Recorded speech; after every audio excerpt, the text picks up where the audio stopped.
Podcast de Health Innovation da MIT Technology Review Brasil. Apresentado por Origin Health.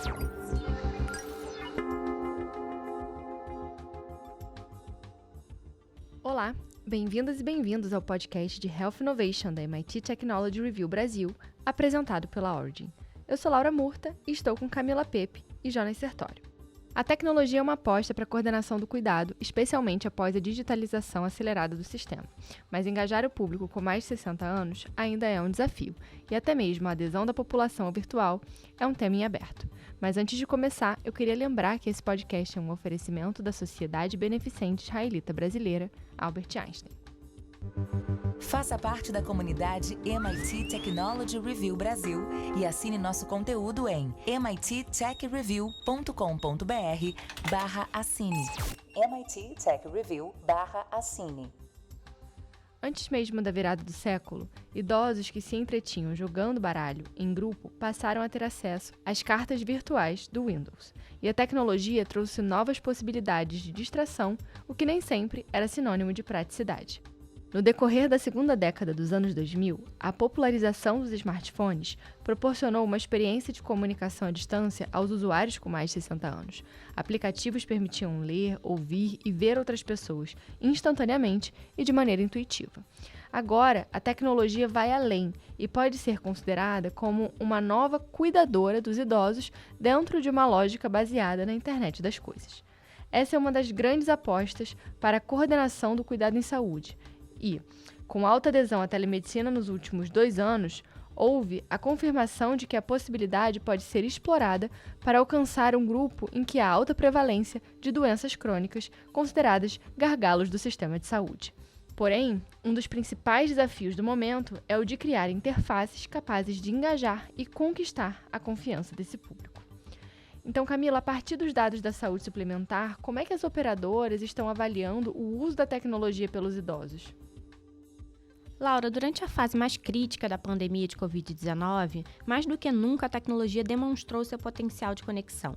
Por meio de consultas virtuais ou por telefone, a assistência médica conseguiu chegar com menos dificuldade a áreas remotas, grupos economicamente vulneráveis e pacientes mais frágeis, como idosos e pessoas com deficiência.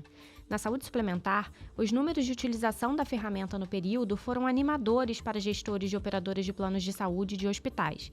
Além de haver convergência com o conceito de saúde preventiva, uma das principais pautas do setor em termos de sustentabilidade, a prática facilita a gestão de dados e recursos e pareceu agradar ao público-alvo. A União Nacional das Instituições de Autogestão em Saúde, a Unidas, que é a entidade representativa de operadoras sem fins lucrativos, diz que cerca de 30% dos beneficiários dos planos de saúde oferecidos pelas afiliadas já passaram dos 60 anos. Para atender a esse público de forma mais ampla, a telemedicina foi adotada e teve uma boa adesão. No modelo, os atestados e os laudos de exames são liberados em formato digital, podendo ser consultados por médicos de diversas especialidades e de diferentes países ao mesmo tempo. O compartilhamento de informação, nesse caso, beneficia tanto os pacientes quanto as pesquisas na área da saúde. A receita também é enviada digitalmente, por meio de um certificado digital que garante a assinatura do médico. O paciente pode comprar o medicamento em qualquer farmácia que adote o sistema, comprovando a autenticidade do receituário por QR Code. Na CACI, a operadora de gestão de saúde dos funcionários do Banco do Brasil, a telemedicina tem cumprido o objetivo de ampliar o acesso à assistência médica. Devido à capilaridade da empresa de economia mista, parte dos funcionários está localizada em regiões onde há dificuldade de atendimento à saúde. Everton Nunes da Silva, que é gerente executivo de negociação do CACI, Everton Nunes da Silva, que é gerente executivo de negociação da CACI e vice-coordenador do modelo de atenção à saúde da Unidas, diz que o resultado tem sido efetivo. O recurso atende a 100% dos casos simples e complementa o atendimento presencial de pacientes mais graves. A carteira da operadora é composta por 178 mil vidas acima de 60 anos. Ele acredita que, por meio da tecnologia, é possível avaliar riscos e coordenar todo o atendimento médico quando o idoso volta para a casa do hospital. Historicamente, um dos grandes desafios do sistema de saúde é garantir a adesão aos tratamentos prescritos à população, sobretudo para aqueles que geram efeitos colaterais independentemente da idade dos pacientes. Para um idoso, um simples lembrete de medicação pode fazer a diferença na continuidade, e o cuidado apoiado em soluções tecnológicas tende a ser cada vez mais sofisticado quando se entra no campo da internet das coisas. Complementar o atendimento médico presencial é a principal vantagem da telemedicina, mas não é a única. Para as operadoras de planos de saúde de autogestão, a modalidade também otimiza recursos financeiros, uma vez que reduz gastos desnecessários com medicamentos, exames e consultas presenciais no hospital em casos considerados de menor gravidade. Na CAMED, seguradora dos funcionários e aposentados do Banco do Nordeste, as consultas virtuais não só reduziram o índice de pacientes que iam ao pronto-socorro por casos mais simples, como deram assistência às praças com rede de atendimento médico deficiente. Emanuele Chaves Ferreira, que é diretora executiva do Grupo CAMED, comentou que eles desenvolveram uma comunicação específica para atender os idosos, com oportunidade de check-up exclusivo por meio da adesão ao atendimento preventivo online ou presencial. A empresa também transmite lives e envia dicas de saúde por e-mail ou pelo celular aos beneficiários para incentivar que eles tenham uma vida mais saudável. O objetivo é investir na medicina preventiva com foco no público da terceira idade. O desafio das empresas é lidar com as barreiras intergeracionais. De acordo com o executivo, uma parte dos beneficiários acima de 60 anos domina as plataformas tecnológicas de acesso às consultas virtuais, mas outra ainda tem resistências quanto à utilização. Ainda existem clientes que buscam o livro físico para visualizar a rede credenciada, por exemplo. Agora, até falando do que a Camila trouxe, Jonas, quais são os dados mais atuais de adesão da telemedicina na saúde suplementar, incluindo esses dados específicos para os idosos?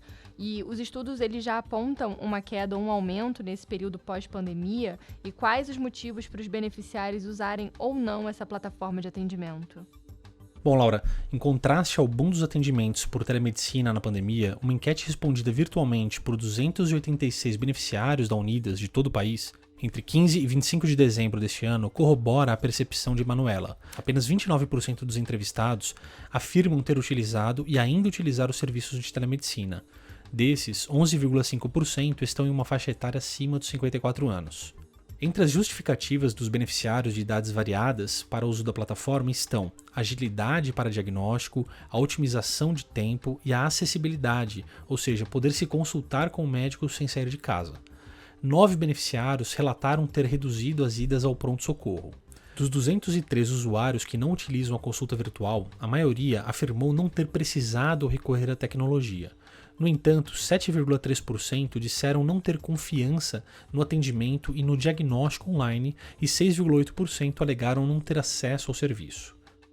Os dados da entidade são semelhantes aos da pesquisa do Centro Regional de Estudos para o Desenvolvimento da Sociedade da Informação, o site cetic.br, qual está integrado ao Comitê Gestor da Internet no Brasil, cgi.br.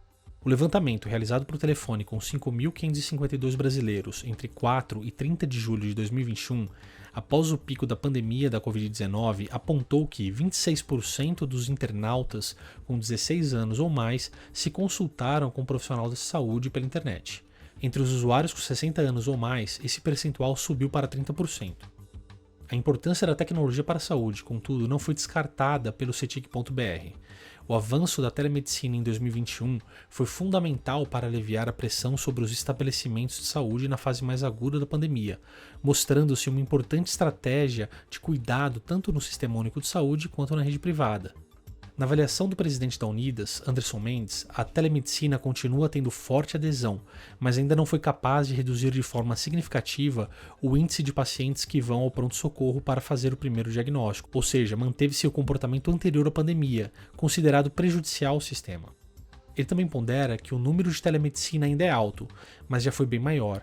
Isso é natural, porque algumas pessoas voltaram exatamente à rotina que tinham antes.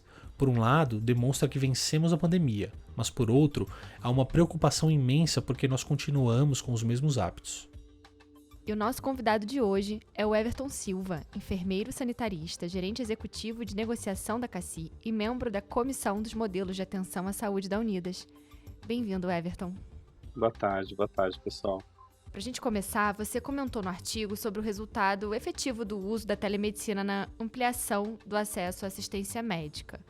A partir de tudo que a gente aprendeu até aqui, né, incluindo a pandemia e o que a gente está observando nesse cenário de pós-pandemia, como é que você acredita que o uso da telemedicina ela pode apoiar no atendimento médico, principalmente do idoso daqui para frente?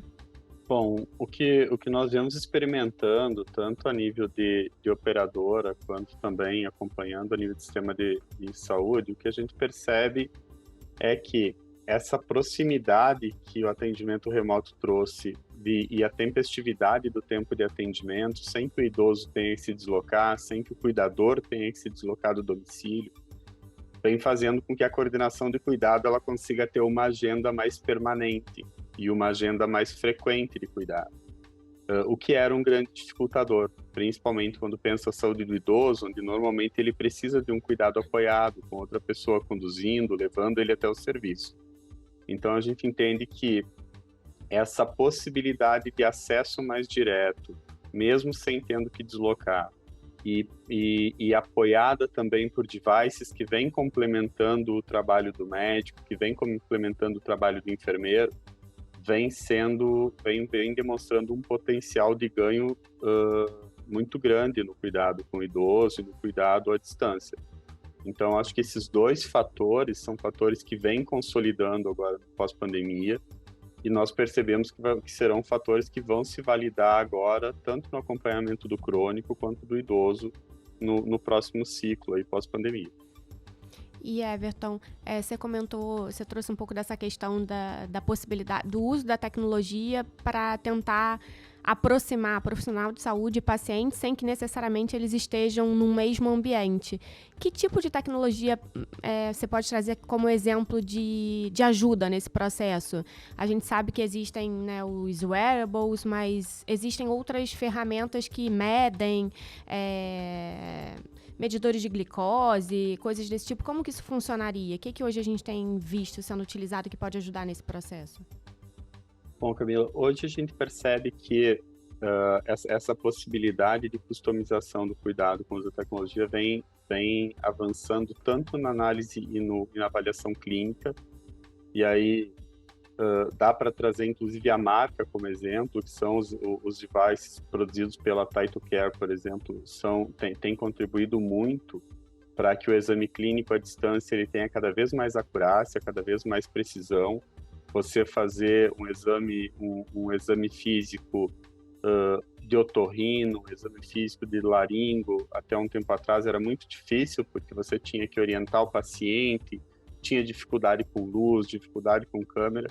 Esses devices hoje, além de terem muita precisão na imagem, eles ainda gravam e onde você consegue, em tempo real, orientar o paciente de como que ele faz o melhor uso do device.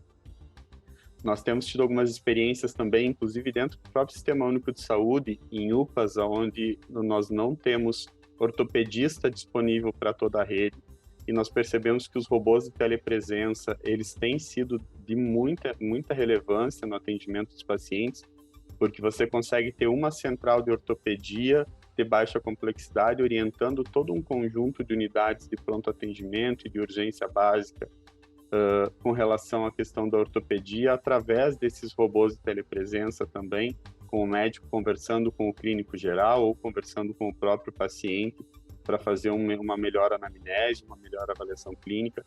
Então, eu acho que o conjunto de equipamentos e o foco dos equipamentos, principalmente agora com a internet de alta velocidade, eles vão aumentar muito a gama de telesaúde e a gama de telecuidado que vão estar disponíveis para os serviços, tanto para se fazer serviço entre serviços, como para se fazer isso em domicílio, né?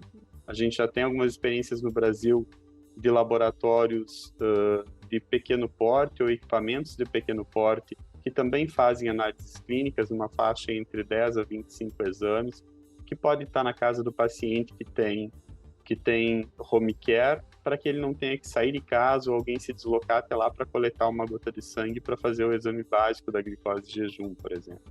Então, acho que nós temos vários exemplos aí que vêm comprovando essa tese. Agora, Everton, assim, se a gente pensar que talvez não dê para implementar isso, né, para tudo, você acha que quando a gente pensa até de novo, assim, no idoso, existe algum tipo de atenção, né, algum cuidado específico que pode se beneficiar ainda mais do uso dessas ferramentas? Alguns estudos mais recentes, tanto nos Estados Unidos quanto na Europa, vêm demonstrando que o robô de telepresença, por exemplo, no cuidado do idoso, ele é extremamente vantajoso por dois princípios. Primeiro, você consegue ter um acesso não só seguro, sabendo que é um profissional médico, ou um profissional enfermeiro, ou um técnico, enfim, que está do outro lado, e isso torna mais humanizado o atendimento, porque não é aquela figura, o tablet simplesmente com uma figurinha ou um telefone onde você não sabe exatamente de quem é a voz que está falando do outro lado. E isso para o idoso é relevante porque ele vem numa cultura de transição, ele foi colocado no mundo digital, ele não nasceu no mundo digital como é o nosso hoje, né? Mas também o idoso, ele, como eu falei antes, ele é um paciente que ele tem um autocuidado suportado ou um autocuidado complementado por uma outra pessoa. Então, ter essa outra pessoa no meio, para ele já é comum. Ela sabendo utilizar esses equipamentos, e a gente sabendo como entregar o melhor cuidado à distância através desses mecanismos para ele, vai fazer com que essa pessoa que está cuidando também tenha mais segurança. Então, acho que o benefício do idoso, do crônico, da pessoa que tem uma doença degenerativa, ele vai ser muito grande com o ganho da telesaúde e o atendimento remoto.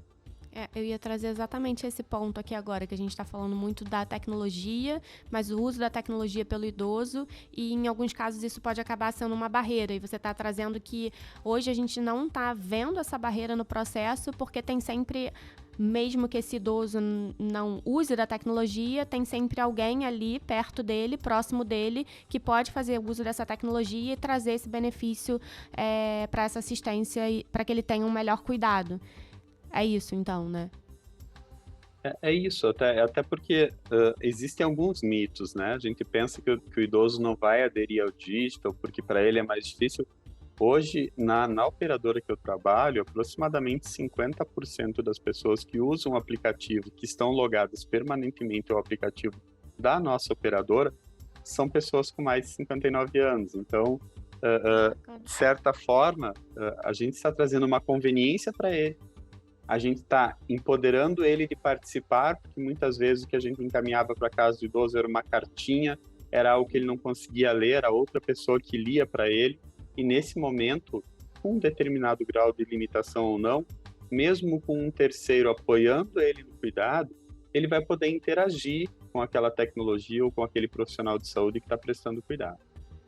Mas você acha que, assim, você comentou, né, que a gente tem essa falsa sensação de que o uso da tecnologia talvez possa ser uma barreira para os idosos, mas e que de alguma forma a gente vem superando esse obstáculo. Mas você acha que isso foi um processo natural, né? Ou você acha que para a saúde especificamente a gente precisa ainda de algumas de programas, né? De explicações, né?